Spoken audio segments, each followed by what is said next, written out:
எந்த துதி ஒளிக்கோ பாடல் பாடல் சத்தம் ஒளிக்கோ ஆகாயம் விண்ணினார் அவர் ஜனம் பெருகும் ஆண்டவர் வாக்கு பலிக்கும் ஆகாயம் விண்ணினார் அவர் ஜனம் பெருகும் ஆண்டவர் வாக்கு பலிக்கும். அவர்கள் பைபிள் ஸ்டடி எடுப்பார்கள்.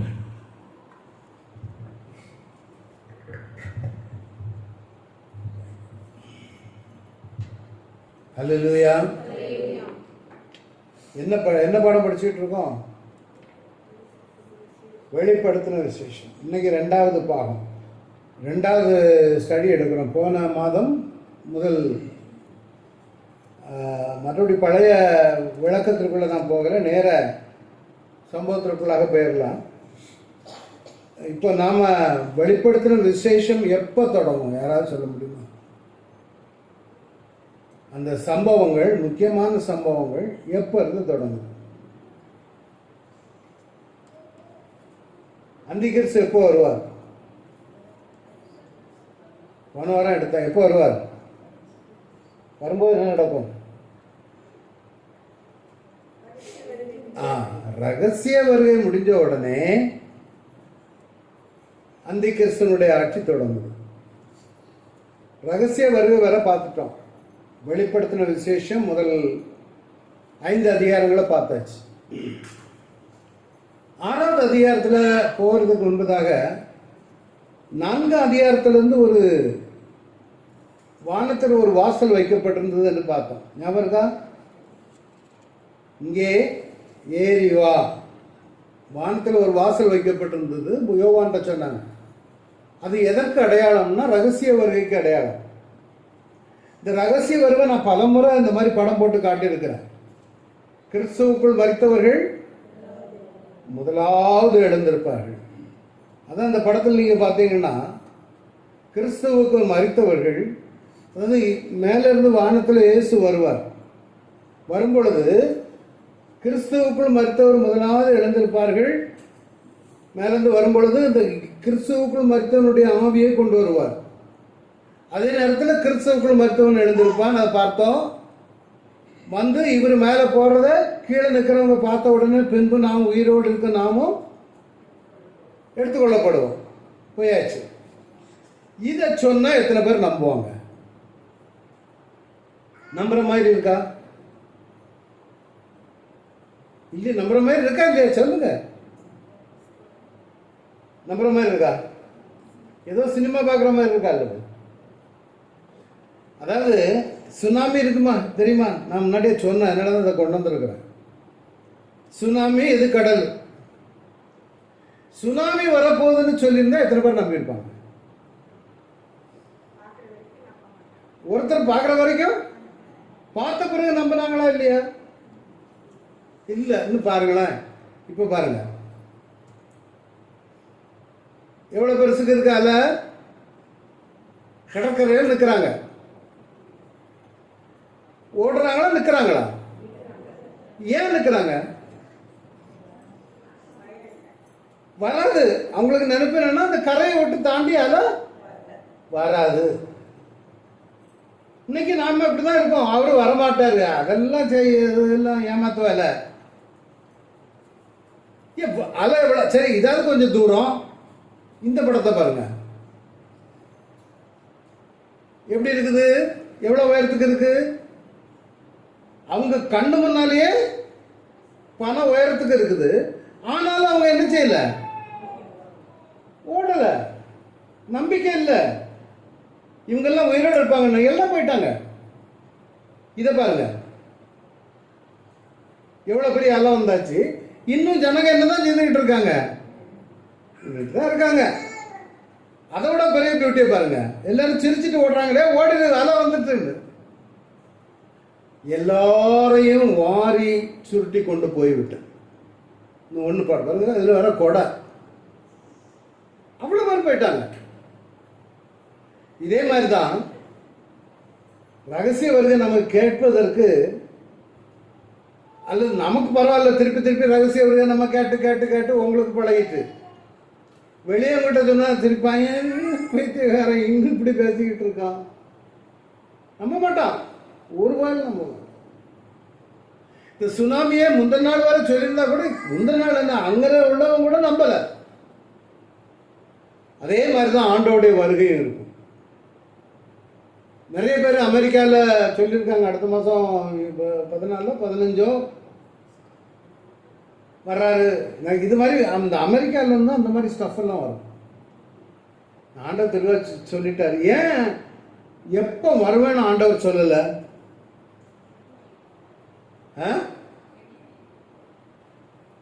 என்ன தெரியாது. வேற வராருன்னு தெரிஞ்சா ரெடி ஆயிடும். இன்னைக்கு வேற கூத்து பண்ணிட்டு நாளைக்கு வராருன்னா என்ன ஆயிடுவோம்? சரி, நாளைக்கு எத்தனை மணிக்குன்னு கேட்போம். 10 மணி. 10 மணிக்கு தானே, 9:30 வர ஜாலியாக இருக்கும். ஆனால் ஆண்டவர் வருவதற்கு தாமதிக்க காரணம், இன்ன நாளிகையில் வருவார்னு அறியாத இருக்கிறதுனால நாம் ஆயத்தமாய் இருந்து கொண்டே இருக்கிறோம். திருடன் வருகிற விதமாய், திருடன் சொல்லிட்டு வருவானா? சொன்னா என்ன நடக்கும்னு நினைக்கிறீங்க? சுத்தி கேமரா வச்சு கள்ளனை பிடிச்சிருவோம் இல்லையா? அது மாதிரி தான். அந்த மாதிரி இந்த மாதிரி ஏமாத்து வேலையெல்லாம் பண்ணக்கூடாதுன்னு ஆண்டவர் நாளியை கூட சொல்லுது.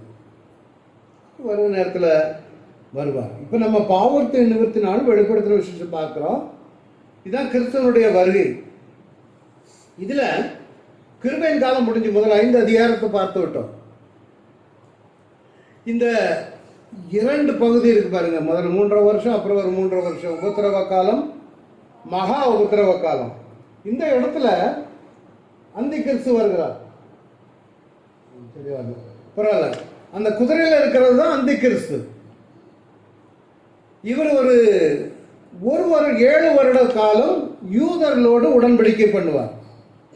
இதற்கு பார்த்தீங்களா, யூதர்களோடு ஒரு உடன்படிக்கை. இப்போ அந்த இஸ்ரேல் தேசம் ஆலயம் கட்டுவதற்கு ரெடி ஆயிடுச்சு. என்ன அர்த்தம்? என்ன? அந்தி கிறிஸ்து வருவதற்கு ஆயத்தம். இந்த ஆலயத்தை கட்டி கொடுக்க போறது அந்தி கிறிஸ்து. என்ன சூழ்நிலையில அந்தி கிறிஸ்து வந்து இறங்குவாருன்னா, ரகசிய வருகை முடிஞ்சாச்சு, ஜனங்கள் எல்லாம் எடுத்துக்கொள்ளப்பட்டாச்சு, முக்கியமானவங்க எல்லாம் போயிட்டாங்க. உலகத்துல பிரச்சனை. போன மாசம் சொன்ன உலகம் முழுவதும் பிரச்சனை ஆனபடினால உலகத்திலிருந்து ஒரு தலைவரை தேர்ந்தெடுப்பார்கள். அவன்தான் அந்தி கிறிஸ்து. அவன் உலகத்தை ஆளுகிறவர். உலகமே அவன் கண்ட்ரோல்ல. காமர்ஸ் அவன் கையில் இருக்கும், ஃபைனான்ஸ் அவன் கண்ட்ரோல்ல இருக்கும், ரூலிங் அவன் கண்ட்ரோல்ல இருக்கும். கம்ப்ளீட்டா எப்படி இங்க இருந்து மோடி இருந்துகிட்டு இந்தியாவை ஆட்டி படைக்கிறாரோ, அதே மாதிரி அந்தி கிறிஸ்து உலகத்தை ஆட்டி படைக்கிற நாட்கள் வரும். அப்போ அந்த வெளிப்படுத்தின விசேஷத்துல முதல் 3 வருடங்கள் யூதர்கள் ரொம்ப சந்தோஷமா இருப்பாங்க. பாத்தியா, இதுதான் நம்முடைய மேசியா, இதுதான் நம்முடைய மேசியா அப்படின்னு. ஆனால் பாதி சென்ற பொழுது, நான் இதெல்லாம் எடுக்கிறேன். நீங்க எத்தனை பேர் போன வீடியோ பார்த்தீங்க? போன பைபிள் ஸ்டடி வீடியோ யாராவது பார்த்தீங்களா? சர்ச்சில் இருந்து போட்டது, நான் எடுத்தது. நீங்கள் குரூப்பில் அனுப்புனீங்களா? அது பார்த்தா தானே உங்களுக்கு ஞாபகம் இருக்கும். அதில் நாங்கள் எடுக்கிற மாதிரி மாத்திரம் இல்லை, நிறைய எக்ஸ்ட்ராவும் நான் டீச்சிங் பண்ணும்போது இதில் போடாததெல்லாம் அதில் போட்டுக்கிட்டு இருக்கேன். தயவுசெய்து கொஞ்சம் அப்படி ப்ரௌஸ் பண்ணி பார்த்தீங்கன்னா உங்கள் மனசில் நிற்கும். இல்லைன்னா கேட்குறதெல்லாம் மனசை விட்டு போயிடும். அப்போ 7 வருட உடன்படிக்கை உறுதிப்படுத்தி வாரம் பாதி சென்ற பொழுது பலியையும் காணிக்கையும் ஒழிய பண்ணுவார். இப்போ என்ன நடக்க போகுதுன்னா, இப்போ இஸ்ரேல் தேசத்துல கிடாரி, சிவப்பு கிடாரி எல்லாம் ரெடி பலி செலுத்துறதுக்கு, ஆலயம் கட்டுவதற்கு ஆயத்தம். அந்தி கிறிஸ்து வரும் பொழுது இஸ்ரேல் ஆலயத்தை கட்டி யூதர்களுக்கு அவனை பார்ப்பாங்க, இவன் தான் நம்ம மேசியா அப்படின்னு. பாதி சென்ற பொழுது பலி, பண்டிகைகள் எல்லாம் பழைய ஏற்பாட்டுகள்லாம் தொடங்கிடும். பாதியில் அவன் எல்லாத்தையும் நிறுத்திட்டு சொல்லுவான், நான் தான் கடவுள் அப்படின்னு. சரி, பாதியில் இது பண்ணி பாழாக்கும் அருவருப்பு. நம்ம கேள்விப்பட்டிருக்கோம், தானியலில் உள்ள பாழாக்கும் அருவருப்பு. அருவருப்பான சட்டைகளோட பாழாக்குகிறவன் வந்து இறங்குவான் அப்படின்னு. அதான் இது. ஒரு வருடம் செல்லும். முதல்ல உபத்திரவ காலம் தொடங்கும். அப்புறம் அதான் ஆலயம் கட்டி கொடுப்பான். ஆலயம் கட்டி முடிந்ததும் தன்னை தேவனாக காட்டுவான். உடன்படிக்கை முறிஞ்சு போகும். அவன் தேவனாக மாறுவான். மகா உபத்திரவ காலம் தொடங்கும். இப்போ அந்த நாட்கள்ல நடக்க போகிற சம்பவங்களை தான் நாம் பார்க்க போகிறோம். உபத்திரவ காலத்துல வெளிப்படுத்தின விசேஷத்துல கண்டவைகள் 1ஆம் அதிகாரம், இருக்கிறவைகள் 2, 3, இனி சம்பவிப்பவைகள் 4 22 அதிகாரம். இதுல சரி, நீங்க எத்தனை பேர் வெளிப்படுத்தின விசேஷம் வாசித்து பார்த்தீங்க? தேங்க்யூ. நீங்க வாசிக்கிட்டே இருந்தீங்கன்னா புரியும். 6வது அதிகாரத்துல இருந்து 3 வகையான நியாய தீர்ப்பு இருக்குது. எத்தனை வகையான நியாய தீர்ப்புகள்? 3 வகையான நியாயம். என்ன நியாய தீர்ப்பு? முதல்ல முத்திரை நியாய தீர்ப்பு, எக்கால நியாய தீர்ப்பு, இந்த இருக்கு பாருங்க. 3வது கோப கலச நியாய தீர்ப்பு. ஏன்னா அந்த கிறிஸ்து வந்த உடனே ஆண்டவர் இதெல்லாம் செய்யறது யாரு? முத்திரையை திறக்கவும், புஸ்தகத்தை திறக்கவும், முத்திரையை உடைக்கவும் அதிகாரம் பெற்றது யாரு? இயேசு கிறிஸ்து. யூதா கோத்திரத்து சிங்கமும் தாவீதின் வேறுமான. அப்ப அவர் தான் அவர் தான் எல்லா சம்பவத்தையும் நடத்த போகிறார். அப்ப நடத்தும் பொழுது முதலாவது முத்திரையை உடைக்கிறார். முதல்ல முத்திரை 7 முத்திரைகள் இருக்கும். இந்த இருக்கு பாருங்க, 7 முத்திரைகள். இந்த 7 முத்திரையில ஒவ்வொரு முத்திரையை உடைக்கும் பொழுது ஒவ்வொரு சம்பவங்கள். இயற்கை பாதிக்கப்படும், மனிதர்கள் பாதிக்கப்படுவார்கள், வானத்து நட்சத்திரங்கள் சூரியன்கள் பாதிக்கப்படும், நீர்நிலைகள் பாதிக்கப்படும், பூமி பாதிக்கப்படும். இந்த ஒவ்வொரு முத்திரைகளும் உடைக்க உடைக்க உடைக்க இவைகள் எல்லாம் பாதிக்கப்படும். அடுத்தது எக்கால. இந்த 7வது முத்திரைக்குள்ள 7 எக்காலங்கள் இருக்கும். 7வது முத்திரைக்குள்ள 7வது முத்திரையை உடைச்சா அதுக்குள்ள 7 இருக்கு. செயின் ரியாக்ஷன் நடந்துகிட்டு இருக்கு. இதுவும் அதே மாதிரி தான். நாள் போக போக போக போக போக பயங்கர சீரியஸா போய்கிட்டே இருக்கும். 16ஆம் அதிகாரம் வரும் பொழுது கோப கலசம் ஊற்றப்படும். 7 கோப கலசம் 7வது எக்காலத்திற்குள்ள 7 கோப கலசம். புரியுதுங்களா? அப்போ நாம பார்க்கறதுக்கு இயற்கையா இருக்கிற மாதிரி இருக்கும், சும்மா அப்படி நடக்கிற மாதிரி இருக்கும். ஆனா அவ்வளவும் தேவன் நடத்துகிற செயல்கள். அல்லேலூயா. அது ஞாபகம் வச்சுக்கணும். ஏன்னா தேவ பிள்ளைகளுக்கு தெரியும் நிச்சயமாக என்ன நடக்க போகிறது. ஸோ ஒவ்வொரு முத்திரையிலையும் ஒன்று. அதனால இப்போ நடக்க போகிறது என்னன்னா, உலகத்திலிருந்து பலரை காணவில்லை. அது என்னது? ரகசிய வருகை. ரகசிய வருகை முடிந்ததும் உபத்திரவ காலம் தொடங்குகிறது. இந்த உபத்திரவ காலத்தில் 3 ஹீரோக்கள் உண்டு. 3 பயங்கர நடிகர்கள். யாரெல்லாம்? அந்தி கிறிஸ்து, சாத்தான், கள்ள தீர்க்கதரிசி. சாத்தான், அந்தி கிறிஸ்து, கள்ள தீர்க்கதரிசி. இந்த இருக்கு பாருங்க. இந்த 3 பேரும் தான் செயல்படுவாங்க. சாத்தானுக்கு இன்னொரு பேர் பழைய பாம்பு. நிறைய பெயர்கள் இருக்கிறது. இந்த 3 பேரும் தான் வெரி ஆக்டிவ். ரொம்ப அந்த சமயத்தில் ஆக்டிவா இருக்கக்கூடிய ஆக்டர்ஸ். சாத்தான் இதுக்கு பேர் என்னன்னா சாத்தானுடைய திரியேகம். கிறிஸ்தவத்தினுடைய திரியேகம் என்னது? பிதா குமாரன். அதே மாதிரி சாத்தான் அந்தி கிறிஸ்து, கள்ளத்தீர்க்கதரிசி. சாத்தான் பிதாவை போலவும், அந்தி கிறிஸ்து யாரை போல? இயேசு கிறிஸ்துவை போலவும், அப்புறம் கள்ளத்தீர்க்கதரிசி பரிசுத்த ஆவியானவரை போலவும். அவர் தான் ஸ்போக்ஸ் பர்சன், அவருக்கு பேச்சாளர். அந்தி கிறிஸ்துவுக்காக பேசுகிறவர் இவர் தான். இந்த காலகட்டங்களில் தான் இந்த 3 வகையான நியாய தீர்ப்பு இருக்கும். இதுல யாரு அதிகமா கலந்து கொள்வாங்க? யார் நபர்கள்? உலகத்தில் இருக்க ஜனங்கள். நீங்க நாங்கமா இருப்போமா?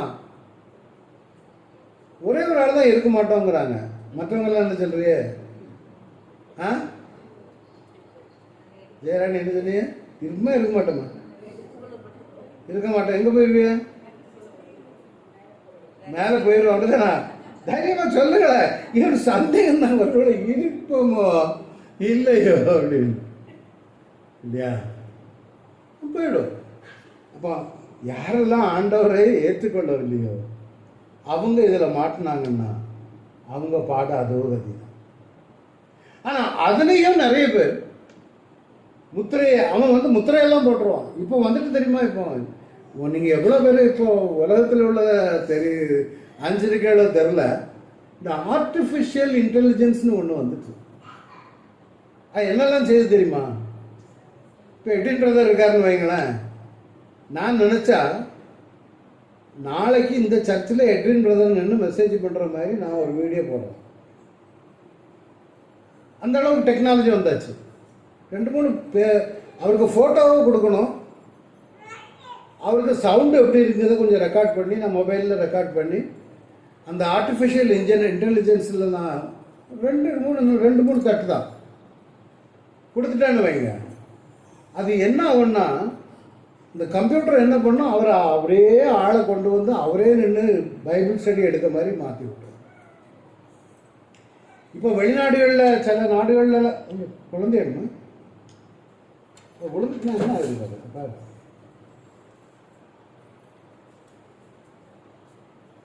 என்ன ஆகுதுன்னா வெளிநாடுகள்லாம் அவங்கவுங்க ஃபோட்டோவையும் சவுண்டையும் கவர்மெண்ட்டில் போய் ரெஜிஸ்டர் பண்ணணும். அப்படி ஒரு திட்டம் வந்தாச்சு. இந்த மாதிரி நிறைய பேர் மிஸ்யூஸ் பண்ணுறாங்கங்கிறதுனால அந்திகிறிஸ்து இனி இப்போ அவனுக்கு இதெல்லாம் சாதகமாக இருக்கும் வரும் நாட்களில். இது முடிஞ்சதுன்னா அர்மகதோன் யுத்தம் முடிஞ்சு 3வது உலகப் போர் எளிதான் வரப்போகுது. புரியுதா? அர்மகதோன் யுத்தத்தில் இயேசு வருவார். அதுக்கு பிறகு 1000 வருட அரசாட்சி துவங்கும். அப்போ இந்த முக்கியமான 3 நபர்கள் காலத்தில் இயேசு கிறிஸ்து செய்ய போகிறது 7 முத்திரைகளையும் உடைப்பார். இந்த நான் உங்களை இப்போ பைபிளை வச்சு வாசித்து ஒவ்வொன்றா எடுக்கணும்னா நான் எடுக்கிறேன். ஆனால் நேரம் போயிடும். 6ஆம் அதிகாரத்தில் வாசிங்க. 6ஆம் அதிகாரம் முதல் வசனம். ஆ ஆ ஆ நான் பார்த்தபோது வாசிங்க. ஆ ஆ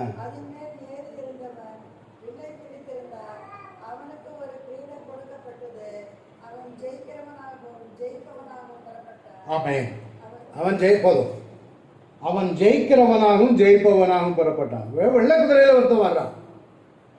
இப்ப என்னன்னா நம்ம இன்னைக்கு பார்க்க போகிறது 6ஆம் அதிகாரம் 7ஆம் அதிகாரம் 8, 9, 10, 11, 12 வரை எடுக்கலான் இருக்கு. 7 அதிகாரம் எடுக்கலாம் இருக்க. நான் இப்பவே போயிட்டு நேரம். அப்போ என்ன நடக்க போகுதுன்னா, நான் இதுதான் வரப்போகிற 4 குதிரைகள் 6ஆம் அதிகாரத்தில். அப்புறம் 6ஆம் அதிகாரம் 9லேருந்து 11 ஆமாம் 11 வரை இரத்த சாட்சிகளின் கூக்குரல், பலிபீடத்தின் கீழ் ஆத்துமாக்கள் இருப்பாங்க. அப்புறம் மீதி வான்மண்டல பாதுகாப்பு 6வது முத்திரை. ஒவ்வொரு முத்திரை நடக்கும்போது 7ஆம் அதிகாரத்தில் 1,44,000 கேள்விப்பட்டிருக்கீங்களா? 1,44,000 அது யாரு? பெந்தேகோஸ்தக்காரர்களா, நம்மளா அல்லது கிறிஸ்தவர்களா? யூத மக்களா? சிஸ்டர் யூத மக்களுங்கிறாங்க. பார்ப்போம், போகும்போது பார்ப்போம். கரெக்டு தான், நான் பார்ப்போம். 7வது முத்திரையில் 7 எக்காலங்கள் 8ஆம் அதிகாரத்தில் இருக்குது. இப்போ இதில் நம்ம ஃபாஸ்ட்டாக போக போகிறோம். 6ஆம் அதிகாரம் 1வது முத்திரையை கொடுத்து வாஸ்தாங்க போ. ஒரு வெள்ளை குதிரையை கண்டேன். அதன் மேல் ஏறி இருந்தவன் வில்லை படித்திருந்தான். அவனுக்கு ஒரு கிரீடம் கொடுக்கப்பட்டது. அவன் ஜெயிக்கிறவனாகவும் ஜெயிப்பவனாகவும் புறப்பட்டான். இதுதான் 1வது முத்திரை. இவன் யாருன்னா அந்திகிறிஸ்து. இவன் ஜெயிக்கிறவனாகவும் ஜெயிப்பவனாகவும் புறப்பட்டு வருகிறதை பார்க்கலாம். ஹல்லேலூயா. யார் ஜெயிக்கிறவனாகவும் ஜெயிப்பவனாகவும்? அந்திகிறிஸ்து. ஏன் அவன் ஜெயிக்கிறவனாகவும் ஜெயிப்பவனாகவும் வருவான்? ஏன் இவன் ஜெயிக்கிறவனாகவும் ஜெயிப்பவனாக வருவான்?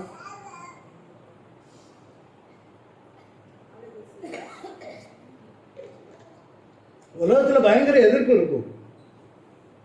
அந்த எதிர்ப்பெல்லாம் தாண்டி அந்தி கிறிஸ்து தான் ஜெயிச்சு வருவான். ஏன்னா நிறைய பேர் உலக தலைவர்களாக மாறுவதற்கு முற்படுவாங்க. அப்படி முற்படும் பொழுது அந்தி கிறிஸ்து ஜெயிக்கிறவனாகவும் ஜெயிப்பவனாகவும் வருவான். வெள்ளை குதிரையின் மேல் வில்லை பிடித்திருந்தார். ரெண்டாவது முத்திரையை பார்த்தீங்கன்னா ஒருத்தன் இதுல இருந்து இருக்கலாம், சிவப்பு குதிரையில். முதல் குதிரை வெள்ளை குதிரை, ரெண்டாவது குதிரை சிவப்பு குதிரை. பூமியின் மேலுள்ள சமாதானத்தை எடுத்து போடும்படியான அதிகாரம் கொடுக்கப்பட்டது அப்படின்னு அர்த்தம். பூமியின் மேலுள்ள சமாதானத்தை எடுத்துட்டா என்ன நடக்கும்? சண்டை.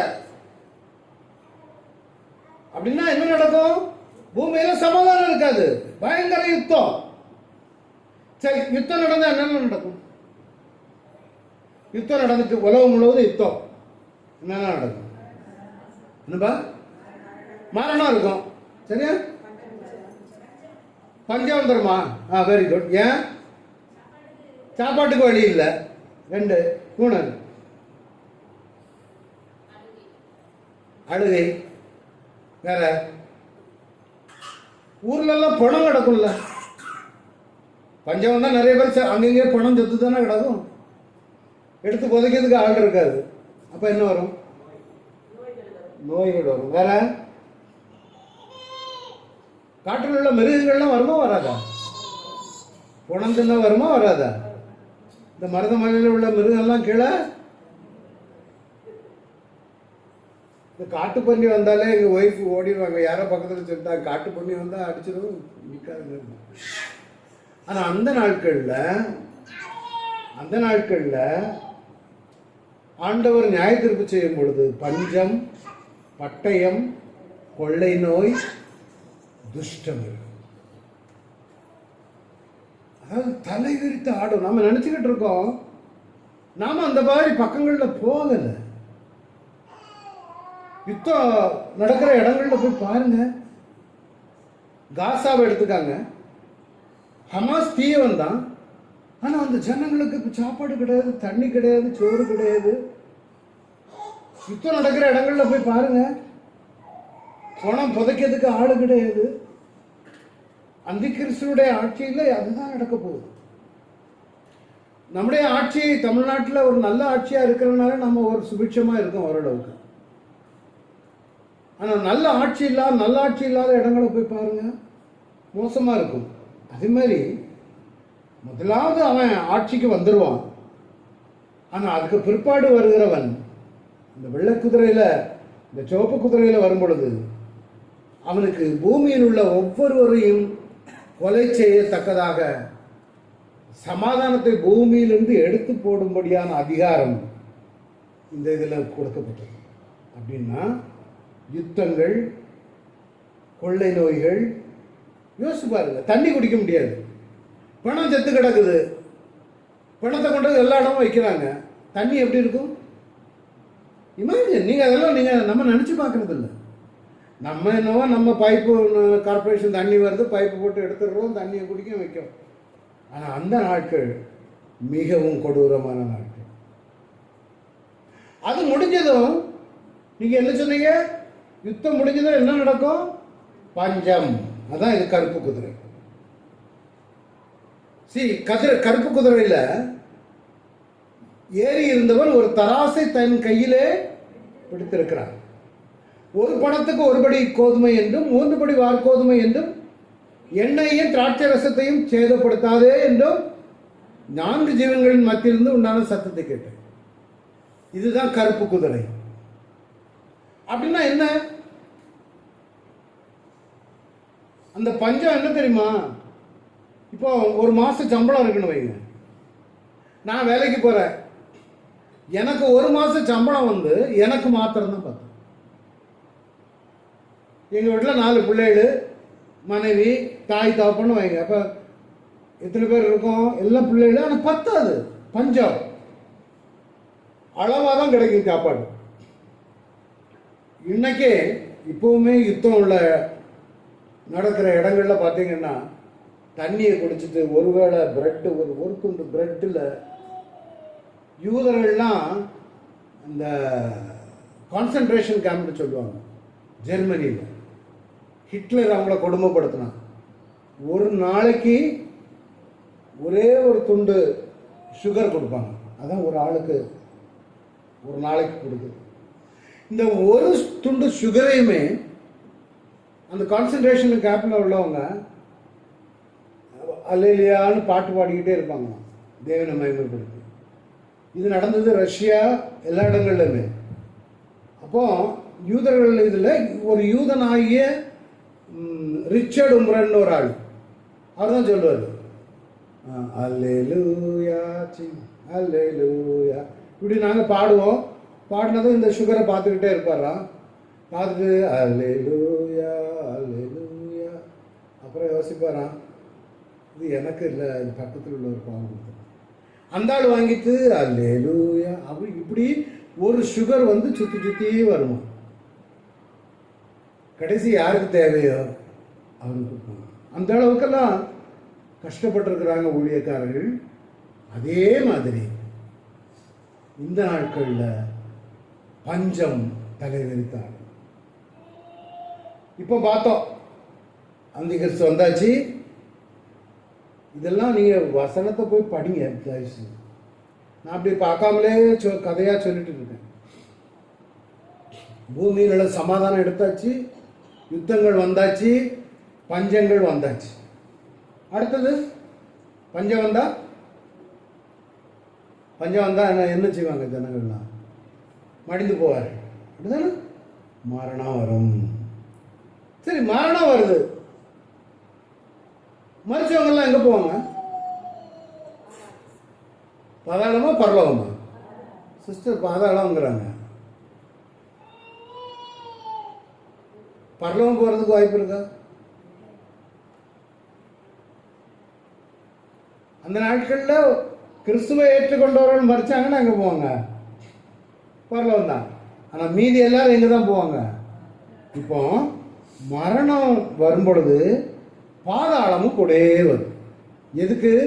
ஜனங்கள் மறிக்க மறிக்க பாதாளத்தில் கொண்டு போய், அதுதான் 4வது முத்திரை. அது எப்படி இருக்குன்னா, மங்கின நிறமுள்ள குதிரை மேல் எறிந்தவனுக்கு, மங்கின நிற குதிரையில ஒருத்தன் ஏறி உட்கார்ந்துருக்கான். அவன் பேர் என்ன? மரணம். அவனுக்கு பின்னால ஒண்ணு சென்றது, அதுக்கு பேர் என்ன?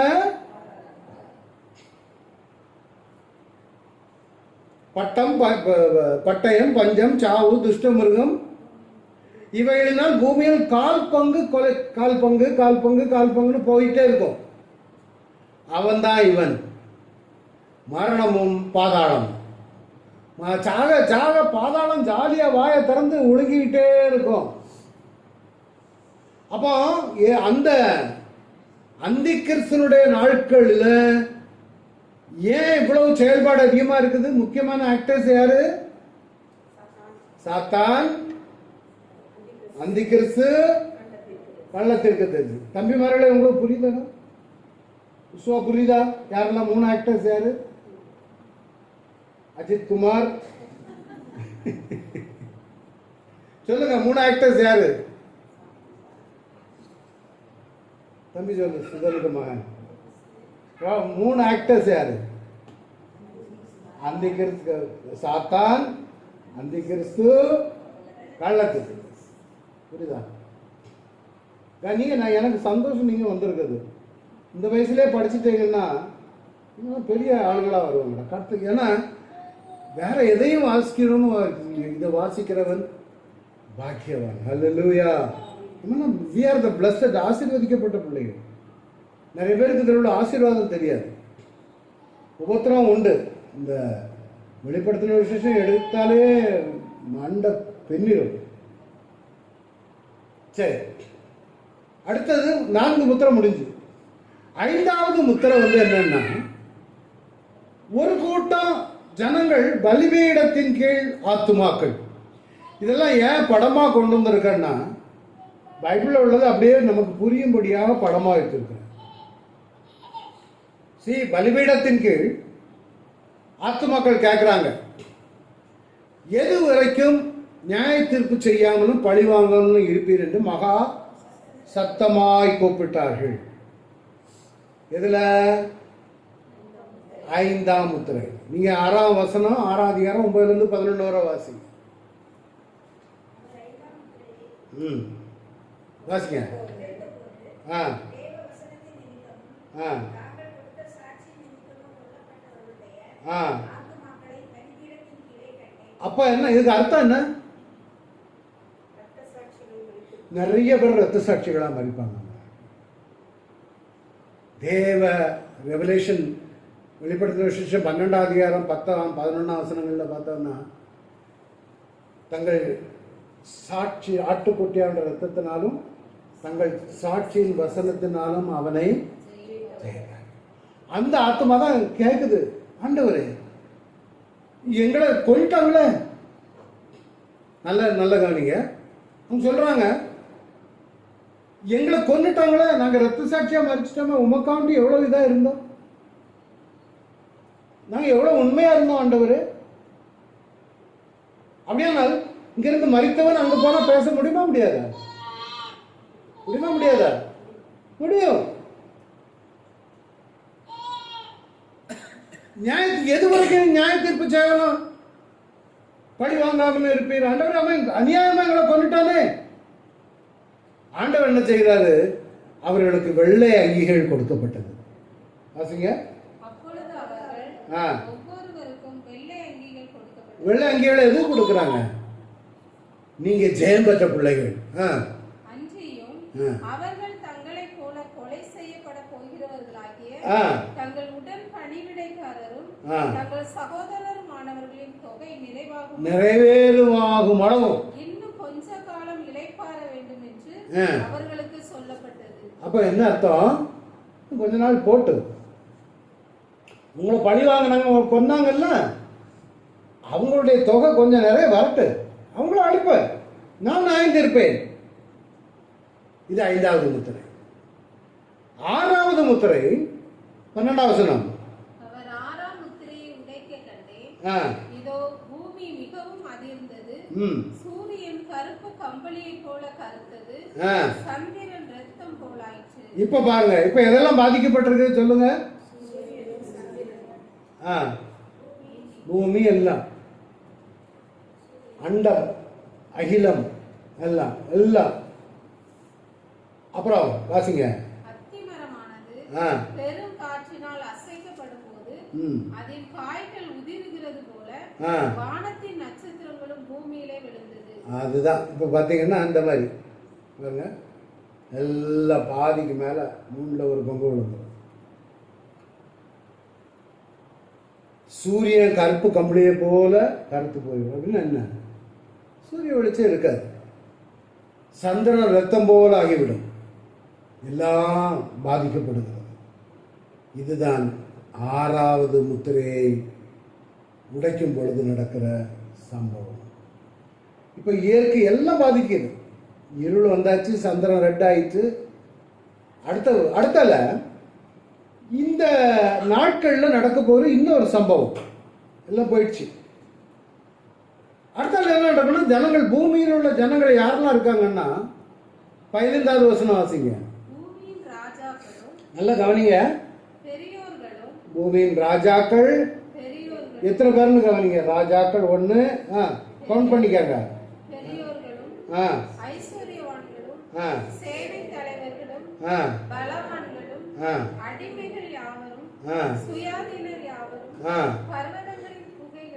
குகைகளிலும் போதும். எத்தனை பேரு? 7 பேர். எங்க செய்யறாங்க? பர்வதங்களையும். அண்ணா என்ன அர்த்தம்? ஏன் அவங்க ஒழிகிறாங்க? இவங்க நல்லவங்களா கெட்டவங்களா? மேல படிச்சா உங்களுக்கு புரியும். வாசிங்க. பர்வதங்களையும் நீங்கள் எங்கள் மேல் விழுந்து சிங்காசனத்தின் மேல் வீற்றிருக்கிறவருடைய முகத்திற்கும் ஆட்டுக்குட்டியானவருடைய. அது என்ன? சிங்காசனத்தில் வீற்றிருக்கிறவருடைய முகத்திற்கும்னா அது யாரு? பிதா. எங்க உட்கார்ந்திருக்காரு? எங்க பார்த்தோம்? எந்த அதிகாரத்துல பார்த்தோம்? 4வது அதிகாரத்தில் ஞாபகம் இருக்கா? அவர் எப்படி உட்கார்ந்துருந்தார்? 11 மத்தியில் கல்லுக்கு ஒப்பாயிருந்தார். புரியுதா? நான் இப்போ நான் திருப்பி எடுத்தனால இவ்வளோ தூரம் சொல்கிறேன். நீங்கள் உடனே ரொம்ப ஆச்சரியப்பட்டுறாத, நீங்கள் அப்பா இவர் இவ்வளோ தூரம் தெரிஞ்சிருக்கு. நான் நிறைய தடவை எடுத்ததுனால.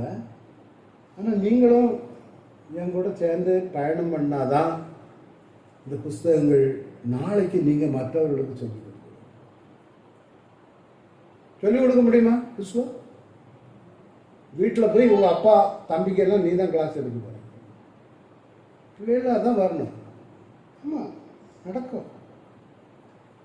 எங்கள் பைபிள் ஸ்டடியில் ஒரு பெரிய நம்பர் 1 ஆள் ஒருத்தர் இருந்தான். அவன் அப்படி தான் உட்கார வச்சுருந்தான். அவன் இருக்க மாட்டான். 5 நிமிஷத்துக்கு ஒரு தடவை டாய்லெட்டு போவான், வீட்டுக்குள்ளே அங்கே வெளியிச்சு போவான். அப்படி பையில உட்கார வச்சேன். தானியல் எடுத்து உட்கார வச்சு எடுத்தேன்.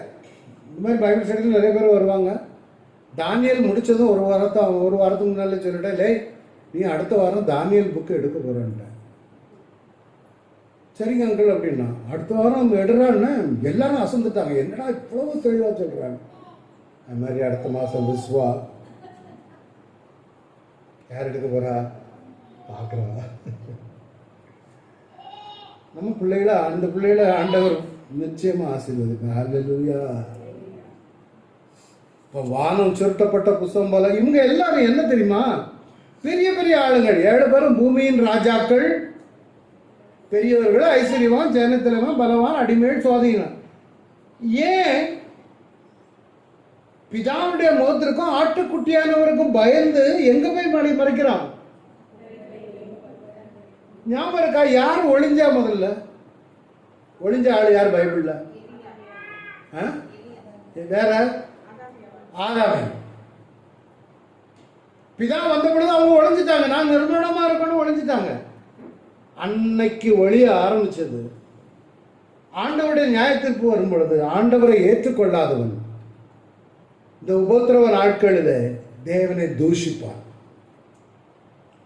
16 அதிகாரத்தில் பார்த்தீங்கன்னா, அவர்கள் தூஷித்தார்களே என்று தேவனை மகிமை, கல்லையும் மண்ணையும் வெண்கலத்தையும் செம்பையும் உருவாக்கப்பட்ட இந்த சிலைகளை மகிமைப்படுத்துகிறத பார்க்கிறோம்.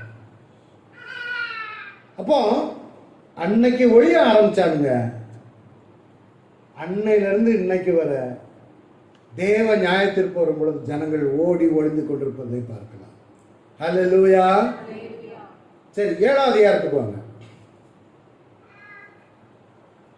3ஆம் வசனம்.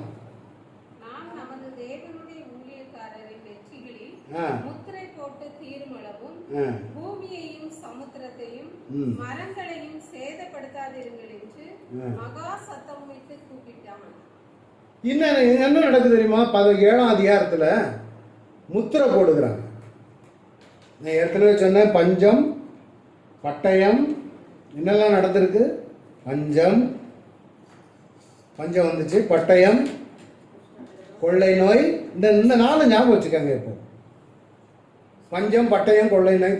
தேவன் நியாய தீர்ப்பு செலுத்தும் பொழுது இந்த 4ஐயும் தான் கொண்டு வருவார். வசனம் இதில் கொடுத்துருக்கிறேன் உங்களுக்கு ரெஃபரன்ஸுக்கு. எருசலேமுக்கு விரோதமாக பட்டயம், பஞ்சம், துஷ்ட மிருகங்கள், கொள்ளை நோய். இந்த 4 கொடிய தண்டனைகளையும் அனுப்பும்போது எவ்வளோ அதிகமாக சங்காரமாகும். அதே மாதிரி எசேக்கியேல் 5வது அதிகாரத்திலும் இதுதான் சொல்லப்பட்டிருக்கு. இப்போ 7வது அதிகாரம் நல்ல ஞாபகங்க. 6வது அதிகாரத்தில் 6 முத்திரைகள். 7ஆம் அதிகாரம் வந்தால் 1,44,000 ஈரேழு 2 7 கொண்டு பிறகுன்னா எத்தனை? 14. அதனால 1,44,000 ஞாபகம் வச்சுக்காங்க. இந்த 1,44,000 பேர் 7ஆம் அதிகாரத்தில் வருவாங்க. அடுத்தது 14ஆம் அதிகாரத்தில் வருவாங்க. 8ஆம் அதிகாரத்தில் வந்தீங்கன்னா எக்காலங்கள் 8, 9 அப்படி ஞாபகம் வச்சுக்கிடுங்க. 12ஆம் அதிகாரம் வந்தீங்கன்னா ஒரு ஸ்திரீ, 2 ஒரு ஸ்திரீயை போல இருக்கிறேன்னு இப்படி சில இதுகளை வச்சு நம்ம ஞாபகம் வைத்துக் கொள்ள வேண்டும். இப்போ 1,44,000 பேர் முத்திரையிடப்படுறாங்க. 4ஆம் வசனம் வாசிங்க. 7:4. முத்திரை போடப்பட்டவர்களின் தொகையை சொல்ல கேட்டேன். இஸ்ரவேல் புத்திரருடைய சகல கோத்திரங்களிலும் முத்திரை போடப்பட்டவர்கள் 1,44,000. இந்த 1,44,000 பேர் அடுத்தால போட்டிருப்பாங்க. அடுத்த வசனம் வாசிங்கம்மா. யூதா கோத்திரத்தில் முத்திரை போடப்பட்டவர்கள் பன்னீரா இப்படி 12 கோத்திரத்துல 12,000 பேர். அப்படி ஒரு மொத்தத்துல 12 கோத்திரத்துக்கும் 1,44,000 பேர் முத்திரையிடப்பட்டது.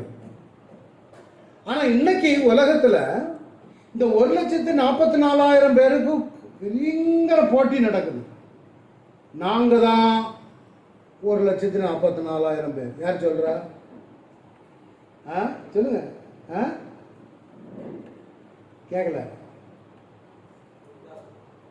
Full gospel. Mostly Pentecostal believers எல்லாம் என்ன சொல்லுவாங்க? நாங்க தான் அந்த 1,44,000 பேர்.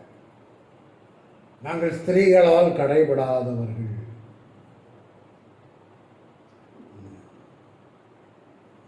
ஆண்டவர் நியமித்த திருமணமே ஆண்டவர் நியமித்தது.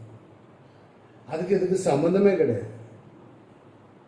இந்த 7ஆம் அதிகாரம் கடைசி பகுதியில் பார்த்தீங்கன்னா என்ன பாருங்க,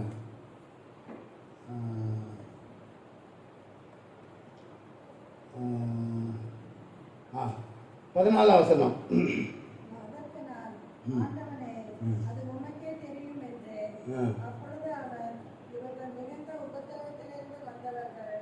இவர்கள் தங்கள் அங்கிகளை ஆட்டுக்குட்டியானவருடைய ரத்தத்திலே தெளித்து வைத்தவர்கள். ஆனபடியால் இவர்கள் தேவனுடைய சிங்காசனத்துக்கு முன்பாக இருந்து இரவும் பகலும் அவருடைய ஆலயத்திலே அவரை சேவிக்கிறார்கள். போதும். இதுல 13 போட்டிருக்கு, வெள்ளை அங்கிகளை தரித்திருக்கிற இவர்கள் யாரு? அதனாலதான் பெண்டிகாஸ்டல் அவங்க என்ன சொல்லுவாங்க, வெள்ளை அங்கிகள்லாம் போட்டுட்டு நாங்க தான். ஆனால் பைபிள்ல என்ன சொல்லுதுன்னா, அந்த 1,44,000 பேர் யூதர்கள். அல்லேலூயா. சரி, எதற்காண்டி 1,44,000 பேர் முத்திரை போடுகிறார்? அந்த நாட்கள்ல எதுக்காகனா, எத்தனை பேருக்கு பில்லி கிரகம் கேள்விப்பட்டிருக்கீங்க? உலகத்தில் பெரிய பிரீச்சர் இல்லையா? அதே மாதிரி 1,44,000 யூதர்கள் தேவனை குறித்து உலகமெங்கும் போய் சாட்சி சொல்லுவாங்க. ஊழியக்காரர்களா இருப்பாங்க. ஆண்டவர் அந்த அவங்க, ஏன்னா இவங்க தான் இயேசுவை கொன்றது. இப்ப ஆண்டவர் அந்த 1,44,000 யூதர்களை பிரித்து எடுக்கிறார். எதுக்குன்னா உலகமெங்கும் போய் சுவிசேஷம் சொல்லுவது. இந்த காலகட்டங்களில் சபை இருக்குதாங்க? சர்ச்செல்லாம் இருக்கா? இல்ல. ஏன்? சபை எடுத்துக்கொள்ளப்பட்டாச்சு. அதனால ஆக்டிவிட்டி கம்மி. அதுக்கு பகரமாக ஆண்டவர் இந்த ஜனங்களை கொண்டு உலகம் எங்கும் இவர்களை, ஒரு பக்கம் சாத்தான் யாரெல்லாம் சாத்தான், பசங்க சொல்லுங்க, மறந்து போச்சு. சாத்தான், அந்திகிறிஸ்து, கழுதை. ஒரு பக்கம் அவன் பயங்கரமா இருக்கும் பொழுது இந்த 1,44,000 பேர் பயங்கர ஆக்டிவா ஊழியம் செய்து கொண்டிருப்பாங்க. ஒரு பக்கம் நியாய தீர்ப்பு நடக்குது, முத்திரை நியாய தீர்ப்பு. அடுத்தால எக்காலை 7வது முத்திரைக்குள்ள என்ன இருக்குது?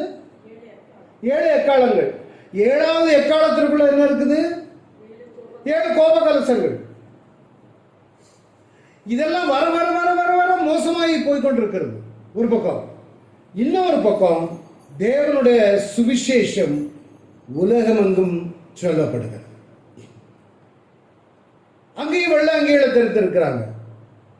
சிங்காசனத்தில் இவர்கள் பசி அடைவதில்லை, தாகம் அடைவதில்லை, வெயிலாவது உஷ்ணமாவது இவர்கள் மேல் படுவதும் இல்லை. 17 வசனம், 7, 14, 17. சிங்காசனத்தின் மத்தியில் இருக்கிற ஆட்டுக்குட்டியானவரே இவர்களை மேய்த்து இவர்களை ஜீவ தண்ணீர் உள்ள ஊற்று நடக்கி தேவன் தாமே அவருடைய கண்ணீரையாவையும் துடைப்பார். இவங்களுக்கு வெண்வஸ்திரம் கொடுக்கப்பட்டது. வெளிப்படுத்தின 4 பார்க்கிறோம். 6வது அதிகாரத்தில் ஒவ்வொருவருக்கும் வெள்ளை அங்கிகள் கொடுக்கப்பட்டது. வெண்வஸ்திரத்தை கரைபடாம பார்த்துக் கொள்ளணும் நீங்களும் நான். இன்னைக்குமே நம்முடைய வெண்வஸ்திரம் கரைப்படுமானால் இந்த லெவல்ல தான் இருக்கும். நிறைய பேருக்கு வெண்வஸ்திரம் எப்படி ஆயிடும். ஆண்டவர் கொடுத்த வெண்வஸ்திரம் எப்போ முதல் வெண்ணையா இருக்குது, நல்லா இருக்குது. இன்னைக்கு நான் ஒரு கெட்ட வார்த்தை போடுறேன், கெட்ட வார்த்தை பேசிட்டேன், என்ன ஆகும்? வஸ்திரம் ஒரு கரை. இன்னொரு நாள் வாயில அந்த முடியெல்லாம் பேசுகிறேன், இன்னும் கொஞ்சம் கூட கடைசி என்ன ஆயிரும்? ஒரு நாள் அந்த உனக்கு ட்ரெஸ் வெள்ளையாலடா கொடுத்தேன், என்ன சிவப்பு கலர் ட்ரெஸ்ஸை போட்டு வந்திருக்க. நிறைய பேருடைய மீறுதல்கள் இதெல்லாம் விளையாட்டு இல்லை. நம்மை நாமே அநேக முறை கரைப்படுத்தி கொண்டு இருக்கிறோம். 7 அதிகாரம் 13 15 வரை இதுதான் பார்க்கிறோம். அடுத்தது நம்ம இவளெல்லாம் பார்த்தாச்சு, குதிரைகளை பார்த்தோம், எல்லாம் முடிஞ்சு. எக்காலங்கள், எத்தனை எக்காலம்? இடையிடையே இந்த சம்பவங்களை சொல்லும் பொழுது 2 நிமிஷம் 7 எக்காலங்கள். இந்த 7 எக்காலமும் அடுத்தால இதை விட கொஞ்சம் மோசமாக ஆகுது. ஆனால் அடுத்த சம்பவம் தொடங்கிறதுக்கு முன்னால பரலோகத்தில் ஒரு அமைதல் உண்டாயிற்று. வாசிங்க 8ஆம் அதிகாரம் 1 வசனம். உடைத்த போது, வெரி குட். அமைதல். ஐயோ, சந்தோஷமா இருக்கப்பா. ஜேம்ஸ் வாசிக்கிறான், அடுத்தால ஒவ்வொரு பிள்ளைகளை நீங்க வாசிங்கடா, என்ன ரெடியா இருந்துட்டாங்க. Very good. நீங்கெல்லாம் பெரிய ஆளுங்க, சீனியர் சிட்டிசன் ஆயாச்சு. அவ்வளவு பாப்பா. ஏன் 7ஆம் முத்திரை உடைக்கும் பொழுது ரொம்ப அமைதல் வந்துட்டு? அடுத்தது பயங்கரமான, இப்போ என்ன, புயலுக்கு முன்னால அமைதி. அதே மாதிரிதான் புயல் வர்றதுனால ஒண்ணுமே இருக்காது, காத்தே இருக்காது. பத்திரிக்கைலாம் அடிக்க போறதுனால கம்முன்னு இருக்கும், கடல் பின்னு வாங்கிடும். அடிச்சு பிச்சுட்டு வரும் பொழுது பயங்கரமா இருக்கும். அதான் 7 எக்காலங்கள். அடுத்த ஆளு 2வது வசனம் வாசிங்க. கண்டேன் கொடுக்கப்பட்டன. இப்போ 7 எக்காலங்கள் கொடுத்தாச்சு. இப்போ எக்காலம் ஊத போறாங்க. இந்த படங்களை எதுக்குன்னா உங்களுடைய கண்ணு முன்னால அப்படி ஞாபகம் வச்சோம். உங்களுக்கு மொபைல்லேயும் வரும், மொபைலில் PDF வருது, மொபைலில் வீடியோ வருது. ஆனால் நீங்கள் PDF ஃபைலாவது பார்க்கலாம், ரொம்ப அபூர்வம் தான், நேரம் இல்லை. சரி, பரவாயில்ல. இப்போ ஒவ்வொரு சம்பவங்கள் இதெல்லாம் நான் விளக்கம் கொடுக்க போகிறதில்ல. இதெல்லாம் நீங்கள் இப்போ நான் இதில் ஒரு சும்மா ட்ராமாட்டிக்காக போட்டிருக்கேன். இதெல்லாம் சரி, ஒரு தூதன் வந்து தூபம் காட்டும் பொற்கலசத்தை அப்படியே கொண்டு வந்து பலிபீடத்தின் படியிலே நின்றான். பார்த்தீங்களா? அவன் வரும் பொழுது ஜெபம் தூபக்கவர்க்கும் அவனுக்கு கொடுக்கப்பட்டது. ஏன்னா இந்த 6ஆம் தகன பலிபீடத்தில் கீழே ஆத்மாக்கள் கேட்டாங்கல்ல, எது வரைக்கும் நீ நியாய தீர்ப்பு செய்யவும் இருப்பேன்னு. அதை இந்த தூதன் இது பண்றான், தேவன் அதற்கு பதில் கொடுக்கிறார். ஒவ்வொரு எக்காலம் ஒரு மாதிரி இருக்கும். நான் அந்த நாட்களில் போட்டது இதெல்லாம் எக்காலம் 1. இதில் சவுண்டெல்லாம் வரும், இதில் வரல. எக்காலம் 1.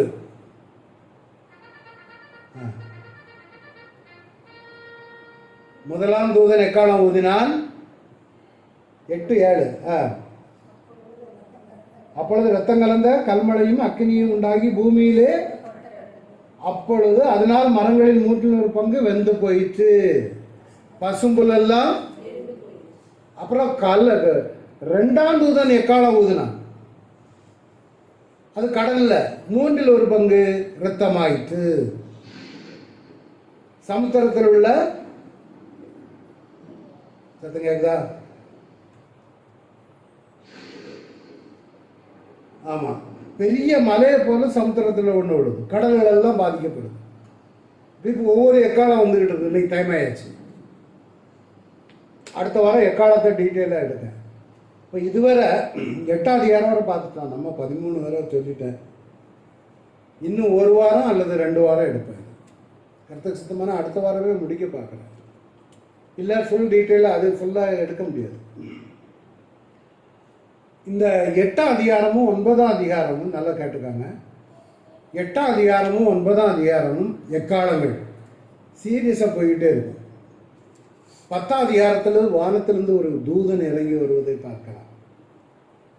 11ஆம் அதிகாரத்தில் 2:1 இருக்குது. அப்புறம் 2 தூதர், 2 சாட்சிகள். இரத்த சாட்சிகளாய் மரிப்பார்கள். 12ஆம் அதிகாரத்தில் சூரியனை அணிந்த ஒரு ஸ்திரீ, அது யார்? மரியாளா, அன்னை வேளாங்கண்ணியா, அல்லது இஸ்ரவேலா? யாரையெல்லாம் படிச்சுட்டு வாங்க 12ஆம் அதிகாரம். அடுத்த வாரம் கூடிய மட்டும் ஒரு நிறைய எடுப்பேன். ஆனால் இது கட்டாயம் வேணும், தெரிந்திருக்க வேணும். இந்த நாளில் கேட்ட வசனங்களில் நான் கற்றுக்கொண்ட காரியங்கள், உலகத்தில் நியாயத்தீர்ப்பு நடக்கும். அந்திகிறிஸ்து ஜெயிக்கிறவனாகவும் ஜெயிப்பவனாகவும் வருவார். பஞ்சம் வரும், பட்டயம் வரும், கொள்ளை நோய் வரும், துஷ்டமிருகம் வரும். பலிபீடத்தின் கீழ் ஆத்துமாக்கள், வெள்ளை அங்கிகளை தரித்தவர்கள், ஆட்டுக்குட்டியானவர்கள் அவரை மேய்ப்பார். 1,44,000 பேர் ஊழியம் செய்வார்கள். அதன் மூலம் அநேகர் ரட்சிக்கப்படுவார்கள். அவர்கள் இரத்த சாட்சியாக மறுப்பார். அந்திகிறிஸ்து அவர்களை கொல்லுவார். அது அந்திகிறிஸ்துடைய ஆக்டிவிட்டியை கர்த்தருக்கு சித்தமானால் அடுத்த வாரம் பார்க்கலாம். பாஸ்டர் வந்து நம்ம ஜெபத்தை நடத்தணும். நம்மளாம் ஜெபிப்போம். அப்படியே எல்லாரும் கண்களை மூடி நம்ம இன்றைக்கு கேட்டு அறிந்த வசனங்கள், வார்த்தைகளை அப்படியே இருதயத்தில் வைத்து, ஆண்டவரே இப்படிப்பட்ட காரியங்கள் நடக்க போகிறது என்பதை குறித்து கர்த்தர் எங்களுக்கு கொடுத்த வெளிப்பாடுக்காக நன்றின்னு சொல்லி ஜெபிக்கலாமா? எத்தனையோ பேருக்கு இந்த சத்தியங்கள் அறிந்து கொள்ள முடியாத ஒரு சூழ்நிலைகளில் கர்த்தர் இப்படிப்பட்ட தருணங்களை நமக்கு கொடுத்திருக்கிறாரு. ஆண்டவரே உமக்கு நன்றி செலுத்துகிறோம். ஆண்டவரே ரகசிய வருகை குறித்து, ஆண்டவரே ரகசிய வருகைக்கு பின்பு நடக்க இருக்கிற இந்த 3.5 வருஷம் உபத்திரவம், 3.5 வருஷம் மகா உபத்திரவத்தின் நாட்களை குறித்து, ஆண்டவரே அதில் அந்த 7 வருடங்கள் என்னென்ன காரியங்கள் எல்லாம் நடக்க போகிறதை குறித்து, ஆண்டவரே கர்த்தர் எங்களுக்கு நீ கற்றுக்கொண்டு கொடுத்து கொண்டு இருக்கிற உங்களுடைய கிருபைகளுக்காக நன்றி சொல்லுகிறோம். ஆண்டவரே அருமையான எங்களுடைய ஆட்கள் மூலம் கர்த்தர் எங்களுக்கு தெளிவாய் நீ போதித்து வருகிற கிருபைகளுக்காக நன்றி சொல்லுகிறோம். ஆண்டவரே நாங்கள் அதை ஆண்டவரே ஏதோ தானோ என்று சொல்லி கேட்டுட்டு அப்படியே விட்டு விடாதபடிக்கு எங்கள் இருதயத்தில் பதிந்து வைக்க கர்த்தர் கிருபை செய்யுங்க. நாங்களும் அவற்றை மற்றவர்களுக்கு சொல்ல விளக்க கர்த்தர் எங்களுக்கு கிருபை செய்யும். ஆண்டவரே அப்படிப்பட்ட பாத்திரங்களாக எங்களை உருவாக்குங்க. அப்படிப்பட்ட பாத்திரங்களாக எங்களை உருவாக்குங்க. எங்க கடந்து வந்திருக்கிற ஒவ்வொரு பிள்ளைகளுக்காக நாங்கள் ஜெபிக்கிறோம். ஆண்டவரே இன்றைக்கு கேட்ட சத்தியங்கள், கேட்ட காரியங்கள் ஆண்டவரே உடைய பிள்ளைகளுக்கு பிரயோஜனமாய் இருக்க உதவி செய்யும். ஆண்டவரே உடைய பிள்ளைகளுக்கு அது ஆசீர்வாதமாய் விளங்க கிருபை செய்யும். ஆண்டவரே எல்லா காரியங்களையும் விட்டுவிட்டு உடைய ரகசியத்தை அறிந்து கொள்ள, சத்தியத்தை அறிந்து கொள்ள வாஞ்சையோடு வந்திருக்கிற இவர்கள் இதற்குரிய ஆசீர்வாதங்களை பெற்றுக்கொள்ளட்டும். ஆண்டவரே பெற்றுக்கொள்ளட்டும். ஆண்டவரே எல்லா சத்தியத்தையும் நாங்கள் அறிந்து, ஆண்டவரே அதற்கு ஏற்ற ஜீவியத்தை நாங்கள் வாழ்ந்து அந்த ரகசிய வருகையில சபையாய் நாங்கள் எடுத்துக்கொள்ளப்பட எங்களுக்கு நீர் கிருபை செய்யுங்க. இன்னொரு விஷயங்களுக்காக நாங்கள் ஜெபிக்கிறோம். அருமையாக இன்னும் அவர்களை பயன்படுத்தும். இன்னும் அவர்கள் மூலம் எங்களுக்கு வேதத்தின் காரியங்களை கற்றுக் கொடுங்கப்பா. உங்க பிரசனத்துக்குள் அவர்களை ஒப்பு கொடுக்கிறோம். வந்திருக்கிற அத்தனை பிள்ளைகளை ஒப்பு கொடுக்கிறோம். சபையில் இருக்கிற அத்தனை பிள்ளைகளை ஒப்பு கொடுக்கிறோம். ஆண்டவர் வராத பிள்ளைகளை கர்த்தர் நீங்க பாரப்படுத்தி உங்களுடைய வேதத்தை கற்றுக்கொள்ள வாஞ்சையை உங்களுடைய பிள்ளைகளுக்கு கொடுக்கும்படியாய் நாங்கள் ஜெபிக்கிறோம். பரிபூர்ண சமாதானத்தோடு சந்தோஷத்தோடு ஒவ்வொரு பிள்ளைகளும் கடந்து செல்ல நீங்க உதவி செய்யும். ஆசீர்வதியும். இயேசு கிறிஸ்துவின் மூலம் ஜெபிக்கிறோம் எங்கள் நல்ல பிதாவே, ஆமென். என் ஆத்துமாவே கர்த்தரை ஸ்தோத்திரி, என் முழு உள்ளவருடைய பரிசுத்த நாமத்தை ஸ்தோத்திரி. என் ஆத்துமாவே கர்த்தரை ஸ்தோத்திரி, கர்த்தர் செய்த சகல உபகாரங்களை மறவாதே. ஆமென்.